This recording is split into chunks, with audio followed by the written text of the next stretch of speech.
Senator Lacson na ngayon nagsalita.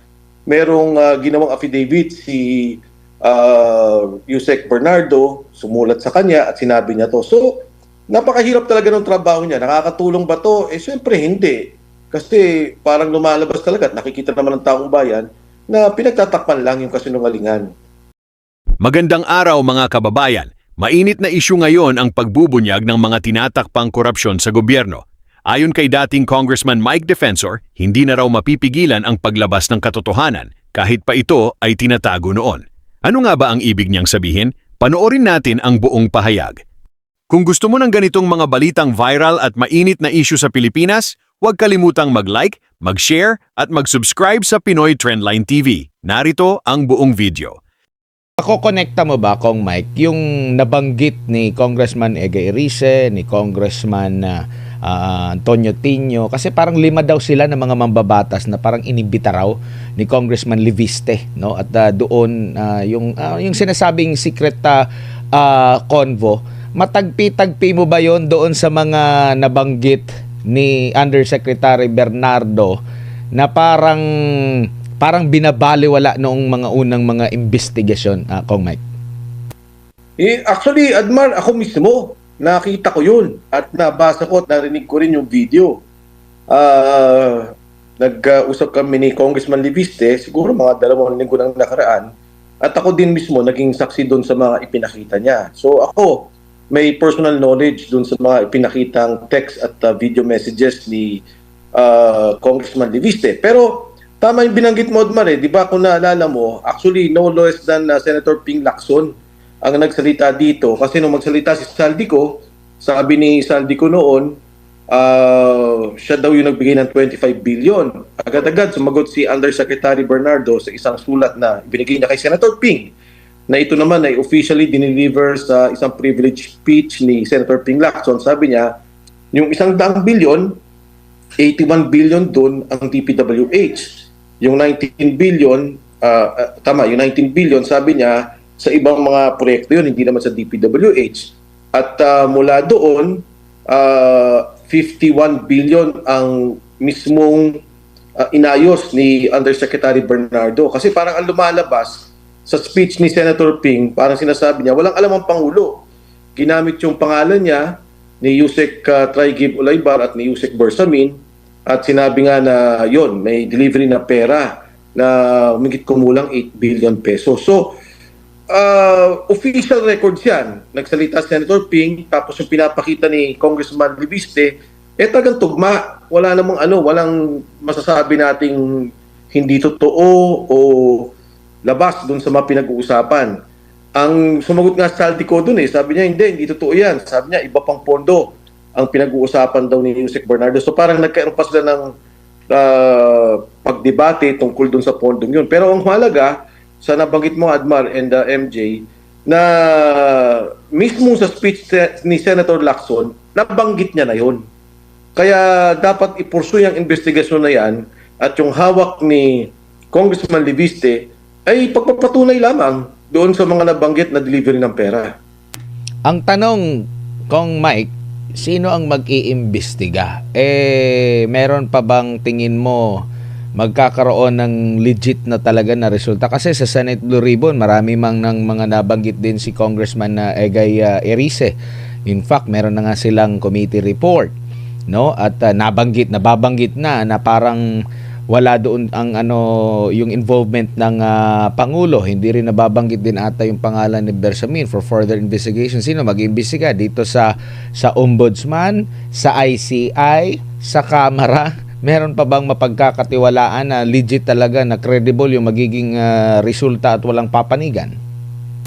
Tama yung binanggit mo na yan, Admar. Kasi kung sa akin lamang, kahit na nga hindi ako investigador, nakikita ko na di ba? Nagsalita si Senator Ping tungkol dito, binanggit din to ni Yusek Bernardo sa isang affidavit niya o sa sulat man niya, and officially binanggit na rin to ni Congressman Leviste, Congressman Tino.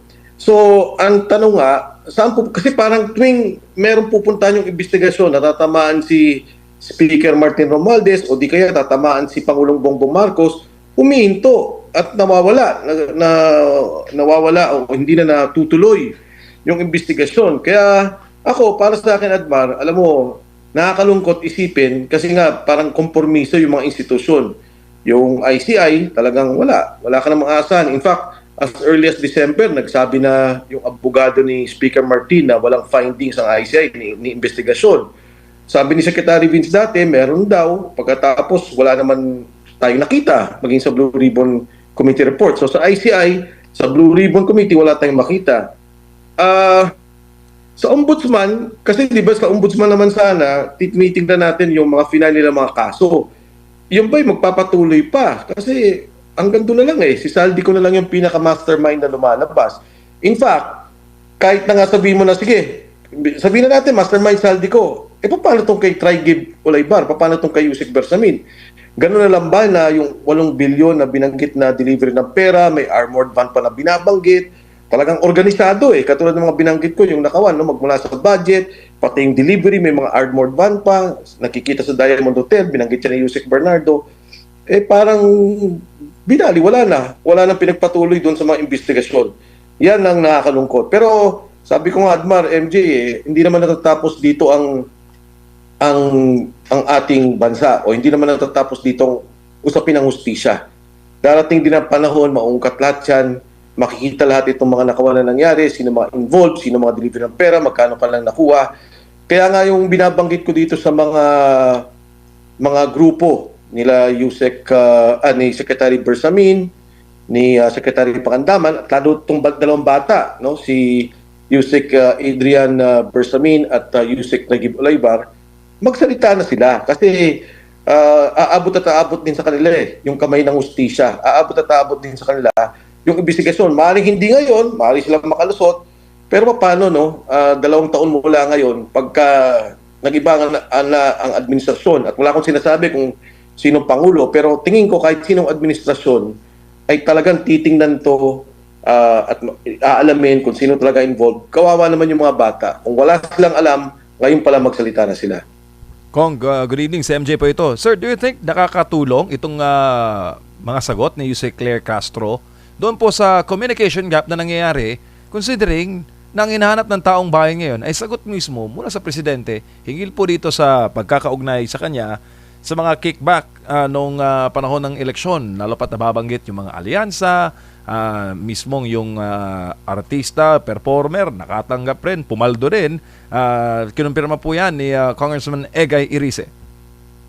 Hindi lang si Egay Irice, di ba, MJ? Pati si Congressman Toby Tiangco nag-confirm na dyan. Actually, siyempre, naaawa din ako kay Yusek Undersecretary Claire Castro kasi ang hirap talagang magsinungaling Ang hirap talaga na magsalita ka ng para bang pinagtatakpan mo na lang kung ano talaga nangyayari. Kasi, klaro, sinabi niya ni Senator Lacson. So, di ba, kung talagang sinasabi na walang ebidensya, si Senator Lacson na ngayon nagsalita. Merong ginawang affidavit si Yusek Bernardo, sumulat sa kanya at sinabi niya to. So, napakahirap talaga ng trabaho niya. Nakakatulong ba to? Siyempre hindi. Kasi parang lumalabas talaga at nakikita naman ng taong bayan na pinagtatakpan lang yung kasinungalingan. Hindi ko alam paano nilang pagtatakpan to ng tuloy-tuloy. Dahan-dahan na uungkat to, nakikita to ng taong bayan, nababasa, naririnig. Hindi nila mapigil. Di ba? Parang MJ, Admar, parang kala mo, tumahimik na. Biglang, ito na naman, may lumabas. No? Hindi natin malalaman. Baka bukas makalawa si Yusek Adrian Bersamin magsalita tungkol dito. Kung sila ay runner lang at talaga nagdi-deliver lang naman sila ng pera, pagpalagay mo na, kahit na siguro nakakuha sila kung anuman, no? Kung konti o anuman, pero hindi sila yung pinaka-beneficiaryo nung nangyaring korupsyon, nung nangyaring nakawan. If at all, runner lang sila. Tsaka kung tutugma mo, MJ Admar, di ba yung pinag-usapan na 100 billion na sinabi, para sa Pangulo yan, ilagay mo yan dyan, tumutugma sinabi na rin ito ni Yusek Bernardo na yun nga, meron talagang 81 billion na pondo na siya nag-ayos, tapos meron pa kay Secretary Manny Bunuan na siya rin na nag-ayos. Kawawa dito yung mga bata, MJ Admar. Alam mo naman si Sec Manny Bunuan, matandaan na rin yan. Si E.S. Bersamin, may edad na rin yan. Paano ito may mga future pa? Masisira na lang ba yung pangalan nila na ganun-ganun na lang? na pababayaan nilang magamit sila dito, pagtakpan nila ang lahat, na balang araw, alam din naman nila mauungkat to, at baka sila pa magkaroon ng kaso. Opo, lalo pa, Kong, na nananatiling negative yung survey ratings ng Pangulong BBM. Sir, meron po bang kaugnayan ito sa paparating na selebrasyon ng 48th anniversary ng EDSA People Power na patindi ng patindi yung issue at yung perang pinag-uusapan sa korupsyon? The same surname, Marcos Jr., 40 years ago, Marcos Sr. Alam mo, MJ, ang mahirap dito sa sitwasyon ng Pangulong Bongbong Marcos, talagang nagkaroon siya ng pagkakamali doon sa pinabayaan niya yung budget, pinabayaan niya yung nakawan, pinabayaan niya yung kanyang pondo na yung President's budget na dapat sana na iayos yung mga pangunahing proyekto. Kaya hindi ko alam paano niya i-reverse to, hindi ko alam paano niya mababago itong kanyang sitwasyon. Ang problema lang dun sa nangyari, dun sa pagtatakip nila nung lahat ng investigasyon na nangyari, hindi nila mapigil. Kasi yun nga, yun ang katotohanan na nangyari. Yun ang mga involvement, di ba? Ang sabi nga ng iba o sige, kung talagang wala kang kinalaman dyan, si Speaker Martin lang ang talagang may kinalaman, di pabayaan mo magtuloy yung investigasyon. Ang problema nga, wala tayong nakikitang ganun Nasasabi na yung pangalan niya, involved na yung mga tao niya, no less than the Executive Secretary was involved, no less than his Secretary of Budget and Management is involved. So, ano ba talaga? Nandiyan ka ba? Na-involved ka ba? Bakit mo pinagtatakpan itong mga taong to? At yung lahat ng institusyon na dapat gumagawa ng investigasyon, talagang natahimik. Unahin ko Kongreso, Quadcom, dati, grabe. Talagang bukbukan yung ginagawang investigasyon. Biglang nawala. Hindi nila pinasok yung flood control. Pagdating dito sa Senado, nagkagulo pa, di ba? Nagkapalitan pa ng leadership ng flood control, ng Blue Ribbon Committee. Pagkatapos, hindi nila malaban kasi pag kami nabuksan na topic na nagtuturo kay Pangulo, hindi nila matugunan o hindi nila mapagpatuloy. Yung kay Saldi ko lang sasabihin nila, hindi, dapat i-notarize yan, di ba? Pwede naman nilang gawin yun pwede yung apostille na maisagawa sa ibang bansa. But even more than that, kung gusto nilang questionin si Saldi ko, pwede talaga na magkaroon ng suspended rules ang Senado o Kongreso na sa isang Zoom meeting, pabayaan siya magsalita at questionin siya. Pero nawala na rin. Hinto na rin nila yung ginagawang investigasyon. Yung ICI, ayun, nalagas ng nalagas. Di ba? Nag-resign ng lahat ng mga tao. Hindi sila tumuloy sa pag-iimbestiga. Naipit na. So, alam ng tao na huminto, bitin. Kaya itong ratings niya talagang bumabagsak Dahil nakikita ng tao yung pagtatakip na sinasabi nilang ang Pangulo ang nagsimula ng investigasyon sa korupsyon. Oo, siya nagsimula. Pero ang tanong, kasama ba siya? Yung tanong dun sa kasama ba siya, ayaw naman nilang ungkatin. Kasi nga, sa aking pananaw, kasama talaga siya. Kaya ito yung nangyayari, nagkakagulo-gulo na. Kung kayo po ang nasa gabinete ngayon, given na kayo po ay nagsilbi dati sa GMA Cabinet, ito bang mga issue ngayon ng korupsyon sa presidente o sa chief executive, yan ba'y nakatutulong sa pagpapataas ng moral ng mga gabinete, Kong? Alam mo, MJ, una sa lahat, hindi nangyari kailanman ang ganitong klaseng korupsyon na nakikita natin. Magtanong ka, magmula doon sa cabinet members ni Pangulong Noynoy Aquino, Pangulong GMA, Pangulong Estrada, Pangulong Duterte, ngayon lang natin nakita yung organisadong nangyari sa pondo na nakawan. Na talagang yung mga flood control programs natin, flagship projects, tinanggal yung pondo tapos inilipat kung saan-saan din nila para sa flood control. Ngayon lang natin nakita na yung PhilHealth, yung PDIC, ginalaw, na talagang ang unprogrammed allocation umabot for the past 3 years almost 2 trillion. Ang estimate nila kung Egay Irice at ng mga iba is mga 1.4. Pero ang total niyan talaga is 2 trillion. Yung iba naman i-release siguro o ibang proyekto. But sabi nga nila 1.4 trillion yung unallocated funds for the past 3 years. So, ngayon lang to nakita. Hindi ko alam, pero sa aking pananaw, kung ako yung siguro nasa kabinete, magre-resign ako kung wala akong alam Dahil it is not anymore a question of loyalty. This is already a question of governance, question of dignity, reputation ng opisina mo. Kasi lahat naman tayo, hindi naman tayo may-ari ng kanya-ating posisyon. Eh. Di ba? Ibinigay yan sa Pangulo, yung Pangulo naman inappoint ka. So kung ikaw isang kabinete na wala kang alam sa mga nangyayari, bigla mo nakita ganito pala yung at alam mo, hindi ano yan. Hindi mo pwedeng sabihin na hindi nila alam. Yung lumalabas na issue ngayon, kahit i-review nila at they have access to documents, kung kami nga may access sa documents at nakita nila yung GAA, nakita nila yung mga release ng funds, ikaw mismo mahihiya di ba? And I don't think you want to be part of such administration, of such regime that implemented the most corrupt budget in our history. Opo, lalo pa Congressman, no, na matindi ang mga programa ngayon sa pamahalaan, pero hindi mo kasi maiwasan kung kahit kausapin mo yung mga kahit nagkakaroon po kami ng mga panayam sa halimbawa yung mga man on the streets namin, kahit po kasi maganda ang ginagawa ng isang ahensya ng pamahalaan, pero bumabalik doon sa issue ng Pangulo Bumabalik doon sa issue ng pananagutan na parang kahit anong gawing mabuti, meron pa ring latak ng pagdududa ang taong bayan dahil nga yung Pangulo mismo ang nai-involve sa issue ng korupsyon. Alam mo, MJ, kunyari lang itong example ko, yung Metro Manila Subway. Nakikita ko siya. Parati siya nag-inaugurate ng mga subway stations. So, chinek ko, ano ba talaga yung nangyari? Matatapos ba natin?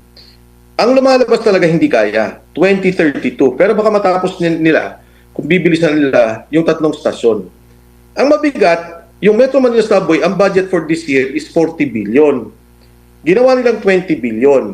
Although sabi naman ng nagsasalita yung mga nag-ayos ng budget, sabi nila hindi, okay lang yan.